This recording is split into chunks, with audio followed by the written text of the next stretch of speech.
아르투르 쇼펜하우어는 독일의 철학자로 염세주의 철학의 대표적인 인물입니다.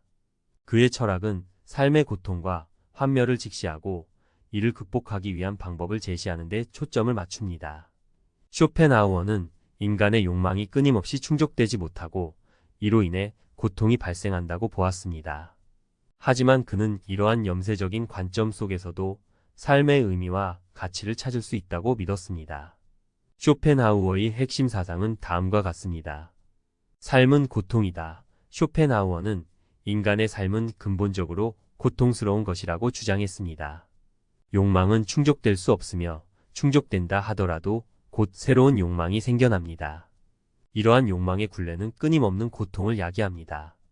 염세주의 쇼펜하우어는 세상을 긍정적으로 바라보는 낙관주의에 반대하며 세상의 부정적인 측면을 강조하는 염세주의를 옹호했습니다.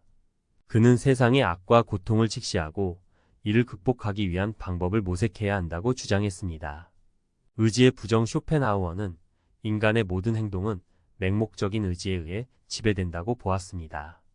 이러한 의지는 끊임없이 욕망을 추구하고 고통을 야기합니다.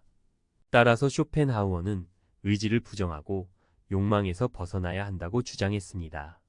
예술가 미학 쇼펜하우어는 예술을 통해 잠시나마 욕망의 세계에서 벗어나 순수한 관조의 경험을 할 수 있다고 보았습니다. 그는 예술을 통해 얻는 미적 경험은 삶의 고통을 잊게 하고 평온함을 가져다 준다고 주장했습니다. 동정과 윤리 쇼펜하우어는 타인의 고통에 대한 동정심을 강조했습니다. 그는 타인의 고통을 자신의 고통처럼 느끼고 이를 덜어주기 위해 노력해야 한다고 주장했습니다.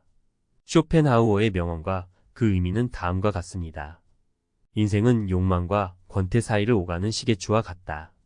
이는 욕망이 충족되지 않을 때는 고통을 느끼고 충족될 때는 권태를 느끼는 인간의 삶을 비유적으로 표현한 것입니다. 고독은 위대한 정신의 운명이다. 쇼펜하우어는 깊이 있는 사색을 위해서는 고독이 필요하다고 믿었습니다.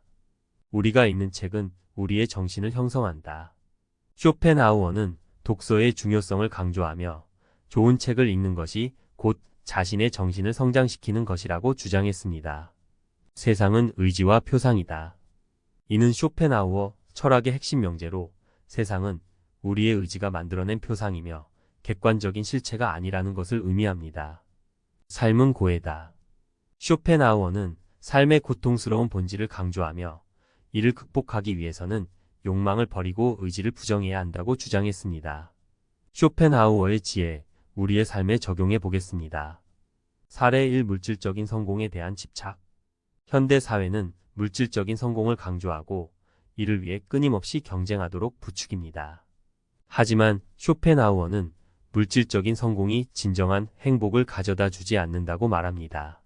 오히려 물질적인 욕망에 대한 집착은 끊임없는 불안과 고통을 야기할 뿐입니다. 쇼펜하우어는 물질적인 욕망에서 벗어나 내면의 평화를 추구하는 것이 진정한 행복에 이르는 길이라고 말합니다. 사례 2. 타인과의 비교.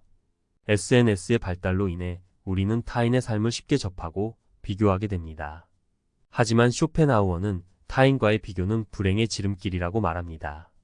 각자의 삶은 고유한 가치를 지니며 타인과 비교하는 것은 자신의 삶을 깎아내리는 행위입니다.